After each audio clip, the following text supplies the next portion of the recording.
Hello friends, welcome to the new episode of my channel. আমি অরিত্র। এখন এই ভিডিওর মধ্যে আমরা কিছু লেটেস্ট আপডেটস নিয়ে কথা বলবো এবং পুষ্পা 2 এর নতুন গান ফিলিংস সেটা সবকটা ভাষায় চলে এসেছে, তো সেটা শুনে নিয়েছি, তো সেটা রিয়াকশনও দেবো।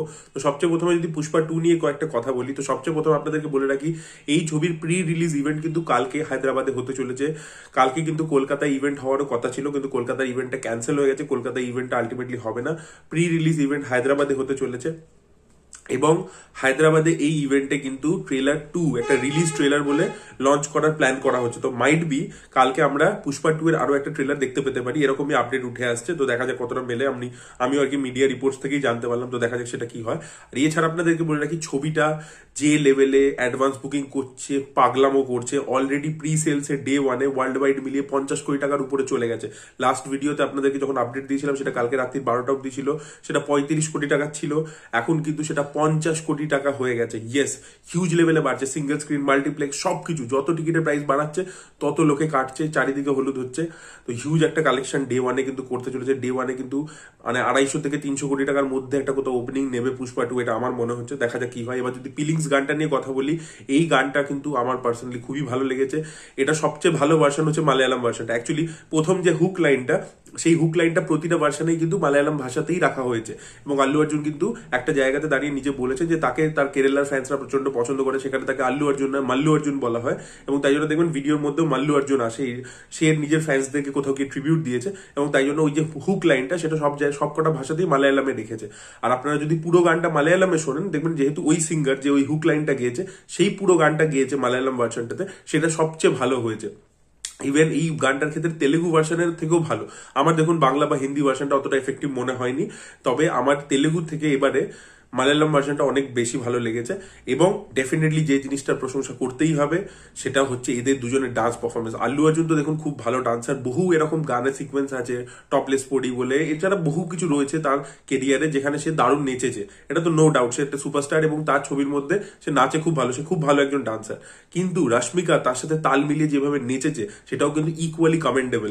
মানে মানে এরকম বহু এরকম নাচের গান দেখেছি সাউথ ইন্ডিয়ার ক্ষেত্রে, তেলেগু সিনেমার ক্ষেত্রে হিরোইন হিরোকে ম্যাচ করতে পারছে না, ঠিক আছে, সেখানে স্টেপস দিয়ে বোঝা যাচ্ছে। কিন্তু এখানে লং শর্টস রেখেছে এবং সেখানে রশ্মিকা ইকুয়াল এনার্জিতে সেম ফুটওয়ার্ক করে এবং সেম প্লেফুল যে নেচার, কারণ এখানে একটা কেমিস্ট্রির দরকার আছে। হ্যাঁ, দুজনে আর কি ফিজিক্যাল কন্ট্যাক্টে এসে কোলে লাফিয়ে পড়ছে, কাঁধের উপর উঠে পড়ছে, সেখানেও এক্সপ্রেশনটা মেনটেন করে এবং দুজনের মধ্যে যেটা কেমিস্ট্রি, যেটা দেখবেন গোবিন্দা এবং কারিশমা কাপুর বা গোবিন্দা রবিনা টন্ডনের মধ্যে থাকতো 90s এর সময় যখন হিন্দি গান হতো, সেই জিনিসটাকে, সেই কেমিস্ট্রিটাকে মেনটেন করে এত সুন্দর নেচেছে। এই দুজনের নাচের জন্য আমার এই মিউজিক ভিডিওটা খুবই ভালো লেগেছে। তবে আমার মনে হয় এটা ছবির কোন জাংশনে আসবে জানি না, আমার তো মনে হলো এটা প্রমোশনাল সং, আমার দেখে অ্যাটলিস্ট মনে হলো, জানি না এবার ছবির কোনো জাংশনে এটা মানে গল্পের মধ্যে ইন্টিগ্রেটেড থাকে কিনা সেটাই দেখার মতো বিষয় হবে। আমার তো দেখে আর কি গানটাকে দেখে মনে হলো যেটা পরবর্তীতে একটা শুট করা হয়েছে। লেটস সি কি মানে সিনেমার মধ্যে কোথায় থাকে সেটাই দেখার মতো বিষয় হবে। এবার আমরা চলে আসবো হচ্ছে খাদান নিয়ে। তো খাদানের কিন্তু প্যান বেঙ্গল প্রমোশন হচ্ছে, বিভিন্ন জায়গায় গিয়ে তারা ইভেন্টস করতে চলেছে এবং সেখানে দেব এবং যিশু সেনগুপ্ত দুজনেই যাবে। তো এখানে রয়েছে হচ্ছে ব্যারাকপুর রয়েছে, মধ্যমগ্রাম রয়েছে, দুর্গাপুর রয়েছে, রায়গঞ্জ রয়েছে, এছাড়া শিলিগুড়ি এবং বর্ধমান, এই দুটো জায়গাও রয়েছে। তো এখানে সব প্রতিটা জায়গাতে অ্যাক্টিভিটি হতে চলেছে, মানে ইভেন্টস হবে এবং সেখানে গিয়ে কোথাও দেব গ্রাউন্ড লেভেলে প্রমোশন করবে, অডিয়েন্সের সাথে ইন্টারাক্ট করবে। এটা তো খুবই ভালো জিনিস এবং কালকে তো প্রি ট্রেলার আসছে, তো দেখা যাক কিরকম হয়। এবং আজকে খাদানের টিমের তরফ থেকে আরো একটা নতুন পোস্টার আর কি ড্রপ করা হয়েছে। তো রাজা দত্ত যে বহু কমার্শিয়াল ছবিতে অ্যান্টাগনিস্টের চরিত্র করেছিল, সেই ছবির মধ্যে থাকতে চলেছে। তার যে ক্যারেক্টারটা ভজন, তার ক্যারেক্টারটার লুক সামনে এসছে এবং আমরা একে একদম পুরো একটা রাগেড লুকে দেখতে পাচ্ছি। হাতে মেশিন গান রয়েছে, মুখে সিগার রয়েছে। এবং একটা জিনিস দেখুন দেখুন এই রাজা দত্ত তো বহু কমার্শিয়াল ছবি, দেবের সাথে বহু ছবিতে কাজ করেছে, বিন্দাস ইত্যাদি প্রচুর ছবিতে কাজ করেছে। কিন্তু তারও যে একটা মানে তাকেও একটা ক্যারেক্টার হিসেবে ট্রিট করা হচ্ছে, তাকে জাস্ট একটা টিপিক্যাল ভিলেন হিসেবে ট্রিট করা হচ্ছে না, তারও কিন্তু একটা ক্যারেক্টার পোস্টার নিয়ে এসে তার যে ক্যারেক্টারটার নাম কি হতে চলে, তার মানে কিন্তু গল্পটার মধ্যে, ওয়ার্ল্ডটার মধ্যে কিন্তু প্রাধান্য দেওয়া হচ্ছে।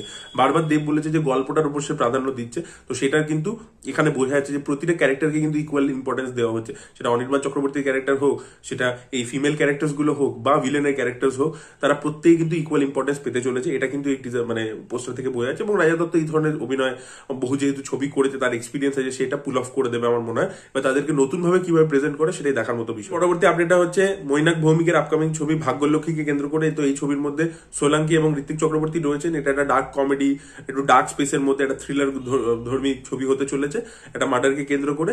তো এই ছবিটা কিন্তু 10th জানুয়ারি রিলিজ করতে চলেছে। ইয়েস, মেকার্সরা অফিসিয়াল ডেট জানিয়ে দিয়েছে, নতুন প্রডিউসার একজন কাজ করছেন। তো এই ছবিটা দেখা যাক কিরকম হয়। এই ভিডিওর পরবর্তী আপডেট হচ্ছে আমান দেবগানের ডেবিউ ছবি, যেটা RSVP মানে রনি স্ক্রুওয়ালারা প্রডিউস করছে। অজয় দেবগান রয়েছে ছবির মধ্যে, ছবির নাম হচ্ছে আজাদ। তো এই ছবিটার মানে রিলিজ ডেট জানা গেছে 17 জানুয়ারি ছবিটা হলে রিলিজ করবে। দেখা যাক এই ছবি দিয়ে বলিউড একটা নতুন হিরো পায় কিনা, সাকসেসফুলি সেটা জিনিসটা অভিষেক কাপুর করতে পারে কিনা, তিনি এই ছবিটা ডিরেক্ট। টাইটেল সিজন 2 মানে মেন সিজনটা, মানে যেটার মধ্যে প্রিয়াঙ্কা চোপড়া রয়েছে, ইংলিশ যে ভার্সনটা রুসো ব্রাদার্স ডিরেক্ট করেছে, তো সেটা সিজন 2 এর প্রিয়াঙ্কা চোপড়া নিজের পোর্শনে শুটিং কমপ্লিট করে ফেলেছে। খুব শীঘ্রই বাকি সিরিজেরও শুটিং কমপ্লিট হয়ে যাবে। তো দেখা যাক এই সিজনটা কবে আর কি প্রাইম ভিডিওতে আসে। এবং ফার্স্ট সিজনটা তো খুব একটা ভালো ছিল না, তো দেখা যাক সেকেন্ড সিজনটা ইমপ্রুভ হয় কিনা। ভিডিও পরবর্তী আপডেটটা হচ্ছে মানে বিজয় সেতুপতির মহারাজা বলে ছবিটাকে কেন্দ্র করে। এই ছবিটা চায়নাতে অলরেডি রিলিজ করেছিল, সেখানে 3 দিনের মধ্যে 20 কোটি টাকার ব্যবসা করেছে। রেসপন্স কিন্তু বেশ ভালো রয়েছে। তার পরবর্তীতে এই ছবিটাকে কিন্তু জাপানে রিলিজ করার প্ল্যান করছে মেকার্সরা। দেখা যাক জাপানে রিলিজ করে ছবিটা কতটা রেসপন্স জেনারেট করতে পারে। ভিডিওর পরবর্তী আপডেটটা হচ্ছে ধানুষকে কেন্দ্র করে। তো ধানুষের একটা ছবি আসছে কুবেরা বলে, যে ছবির মধ্যে আগেন রাশ্মিকা মান্দানা রয়েছে এবং তার সাথে নাগার্জুন রয়েছে, শেখর কামুলার ছবি হতে চলেছে। তো এই ছবিটার ইনিশিয়ালি বাজেট ঠিক করা হয়েছিল 90 কোটি টাকা, বাট ছবিটা এখন বাজেট বেড়ে 120 কোটি টাকা হয়ে গেছে। ধানুষের আজ অব্দি যত ছবিতে তিনি কাজ করেছেন তার মধ্যে এটা হাইস্ট বাজেটের ছবি হতে চলেছে। ভিডিওর পরবর্তী আপডেট হচ্ছে রায়ান রাফিকে কেন্দ্র করে। তিনি শাকিব খানের সাথে আবার একটা ছবির জন্য কোলাবোরেট করছেন। এই ছবিটাও প্রডিউস করবে SVF এবং আলফাই। ছবির নাম হতে চলেছে তাণ্ডব বলে, এবং কোরবানি ঈদে এই ছবিটাকে মুক্তি দেওয়ার প্ল্যান করছে মেকার্সরা।